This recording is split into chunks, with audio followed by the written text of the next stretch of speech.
In a few words, who is Nikki Haley? You know, I'm a mom. I'm a military spouse. I'm the daughter of legal immigrants. I'm an accountant. I'm a friend. I'm a sister. I happen to be a two-term governor, and I happen to be a UN ambassador, and I happen to be running for president. Nikki Haley has become a household name in American politics, especially after her groundbreaking, albeit unsuccessful, 2024 presidential campaign. From her tenure as South Carolina's first female governor to her recent bid for the White House, Haley has consistently made headlines. But did you know Nikki Haley isn't her birth name? In this video, we'll uncover the truth behind her real name and explore how it ties into her fascinating journey from a small town in South Carolina to the national political stage. The name behind the name. So growing up in Bamberg, South Carolina, only 2 stoplights in the whole Two stoplights, 2,500 people. You couldn't think about doing something wrong without somebody already telling your mom. The only Indian American family there. What was that childhood like? It was tough. It was tough. They didn't know who we were, what we were, or why we were there. Nikki Haley, the former governor of South Carolina and U.S. ambassador to the UN, was born Nimarata Nikki Randhawa on January 20th, 1972, in Bamberg, South Carolina. The name Nimarata has its roots in Sanskrit and means humility. However, from birth, she's been known by her middle name, Nikki, which means little one in Punjabi. This duality in her name reflects the multicultural heritage that has shaped her life and career. The decision to go by Nikki wasn't a political calculation or an attempt to Americanize her name. It was simply a family tradition and a reflection of her Punjabi heritage. In many South Asian cultures, it's common for individuals to have a formal name and a nickname used in everyday life. This practice allows for a blend of cultural preservation and practical adaptation to new environments. Haley's journey from Nimarata to Nikki to her current surname is a story that mirrors the immigrant experience of many Americans. It's a tale of cultural blending, adaptation, and finding one's place in the broader American tapestry. The evolution of her name also reflects the complex nature of identity in a multicultural society. The surname Haley, which she adopted upon marriage, adds another layer to her identity. It represents her union with her husband, Michael Haley, and symbolizes the creation of her own family unit within the larger American society. This progression from Randhawa to Haley encapsulates her personal journey and the blending of cultures that is so characteristic of the American experience. A Sikh upbringing in the American South. How did that discrimination ultimately shape who you are today? It made me really understand people's pain. You know, I've always believed you have to understand what someone else is going through to be able to get to the place that you want to go. Nikki Haley's upbringing was unique, to say the least. Born to immigrant Sikh parents from Punjab, India, she grew up in the heart of the American South.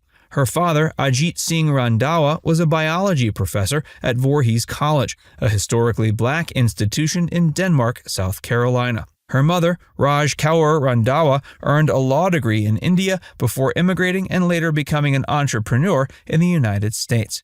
This blend of academic achievement and entrepreneurial spirit later influenced Haley's own career path and political philosophy. Growing up, Haley straddled 2 worlds. At home, she was immersed in Sikh culture, traditions, and values. The Randhawa household observed Sikh holidays, prepared traditional Punjabi cuisine, and maintained strong ties to their heritage. Outside, she navigated the complexities of being a visible minority in a predominantly white Christian community. This dual identity would later shape her political career and public persona, giving her a unique perspective on issues of diversity and inclusion. Haley's childhood was marked by hard work and family business. At the age of 12, she began helping with bookkeeping at her mother's clothing boutique, Exotica International. This early exposure to entrepreneurship and finance would later influence her political views on business and economics. The experience taught her valuable lessons about fiscal responsibility, customer service, and the challenges faced by small business owners, themes that would become central to her political platform. Despite facing discrimination and feeling different, Haley has often spoken about the warmth and acceptance she experienced in her small town. She recalls instances of kindness from neighbors and teachers who embraced her family and celebrated their cultural contributions to the community. This juxtaposition of challenges and opportunities would become a recurring theme in her life and political narrative, shaping her understanding of both the promise and complexities of the American dream. The path to Christianity. That was really a defining moment where my faith changed to an entirely different level. Because when you can't control what's happening to yourself, all you have left is God. And it was just handing it to God and saying, I need you to get me through this, because I didn't know how to help myself anymore. One of the most intriguing aspects of Nikki Haley's personal journey is her conversion to Christianity. Raised in the Sikh faith, Haley's religious transformation occurred in 1996, the same year she married her husband Michael. This spiritual shift came at a pivotal moment in her life, as she was not only starting a new chapter in her personal life, but also beginning to contemplate her future in public service. Haley has stated her conversion was driven by a desire to understand the language of prayer better. Growing up, she had often felt disconnected from the Sikh prayers recited in Punjabi, a language she didn't fully comprehend. She found herself drawn to Christianity because she could understand the prayers and felt a stronger connection to the faith. This emphasis on comprehension and personal connection in her faith journey reflects Haley's pragmatic approach to many aspects of her life. However, it's important to note Haley hasn't completely severed her ties with Sikhism. Her conversion wasn't a rejection of her upbringing, but rather an evolution of her spiritual identity. She continues to respect and value the teachings of Sikhism, recognizing the common threads of compassion, service, and moral living that run through both faiths. In fact, Haley's religious identity is more complex than a simple conversion narrative might suggest. She and her husband are members of Mount Horeb United Methodist Church in Lexington, South Carolina. At the same time, they maintain membership in the Sikh Religious Society of South Carolina. This dual affiliation reflects Haley's respect for her heritage and her embrace of her adopted faith. It also demonstrates her ability to bridge different cultural and religious traditions, a skill that has served her well in her political career. She's been open about the role of faith in her life, often citing it as a source of strength and guidance.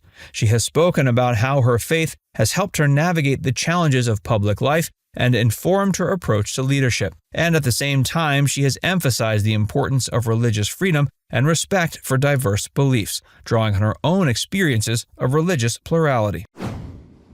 Personal life and family. For me, I've always said that, and you'll relate to this, if I'm a good mom and a good wife, I'll be a good governor. If I'm a good mom and a good wife, I'll be a good ambassador. If I'm a good mom and a good wife, I'll be a good president. When my kids were little, even when I was governor, I would still be home 5 days a week to have dinner with them because I thought the family dinner mattered. Sundays were our days. We always were together on Sunday, and Friday nights were Haley Family Fun Nights. And I think right now what we need to do is, one, it's okay to have God in your life, and say that. At the center of Nikki Haley's personal life is her relationship with her husband, Michael Haley. They met as college students, Nikki at Clemson University and Michael at Anderson University. Their courtship lasted 7 years before tying the knot in 1996. Interestingly, Michael Haley wasn't always known as Michael. Born as William Michael Haley, he went by Bill until Nikki suggested that Michael suited him better. The name change, while minor, is another example of the fluid nature of identity in the Haley household. It demonstrates the influence Nikki has had on shaping their shared life and identity. Michael Haley has been a steadfast support to Nikki throughout her political career. An officer in the South Carolina Army National Guard, he has served overseas, including a tour of duty in Afghanistan in 2013. His military service has added another dimension to the Haley family's commitment to public service and has given Nikki a personal connection to military families, informing her views on foreign policy and veterans affairs. The couple has 2 children, Raina, born in 1998, and Nalan, born in 2001. Raising children in the public eye presents unique challenges, and the Haleys have strived to maintain a sense of normalcy for their kids despite Nikki's high-profile career. They've been open about the difficulties of balancing family life with political responsibilities, often citing their strong family bond as a source of strength. The Haley family's life is a blend of traditional American experiences and unique cultural elements. They've raised their children in the Methodist faith, but have also exposed them to Sikh traditions, often attending services at the local Gurdwara with Nikki's parents. Throughout her career, Nikki Haley has sought to present herself as a new kind of Republican leader, one who can bridge divides and appeal to a diverse electorate while maintaining conservative principles. Her unique background and experiences have allowed her to speak to issues of immigration, diversity, and the American dream in ways that few other Republican politicians can. Now it's time to hear from you. How do you think a person's name and background influence their public persona and political career? Let us know your thoughts in the comments section below.